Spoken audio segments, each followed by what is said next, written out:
আজকে সকাল সকাল কিন্তু ফিশারিতে চলে গেছিলাম, আর ফিশারিতে দেখি পুষি কিন্তু অলরেডি বসে আছে তেলাপিয়া মাছের দিকে তাকিয়ে।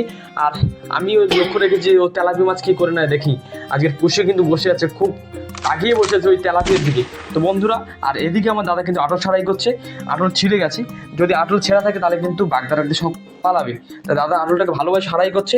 আর এদিকে এই বড় কাঁকড়া পড়েছে আজকে একটা, সেই কাঁকড়াটা কিন্তু বাঁধা হচ্ছে। আর একটা কথা বলে রাখি বন্ধুরা, যদি কাঁকড়া বাঁধার সময় যদি অন্যমনস্ক হয় তাহলে কিন্তু কাঁকড়া কামড়ে পালাবে। তাই দাদা খুব সাবধানতার সাথে কাঁকড়া বাঁধছে। এই কাঁকড়াগুলো মার্কেটে 500 থেকে 1000 টাকা অবশ্যই যায়। আর এদিকে এই কাঁকড়াটা বাঁধার শেষে আর একটা জিনিস দেখাবো তোমাদের বন্ধুরা। কিন্তু এই কাঁকড়াটা দেখুন বন্ধুরা, খুবই ভালো কিন্তু এই কাঁকড়াটা।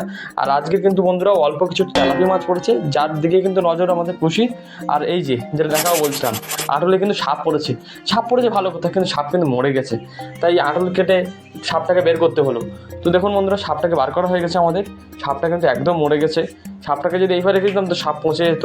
তো যাই হোক বন্ধুরা, আপনারা আমাদের ভিডিওতে সাপোর্ট করুন এবং প্লিজ সাবস্ক্রাইব করুন, এটুকুই চাইবো। Tata, bye bye.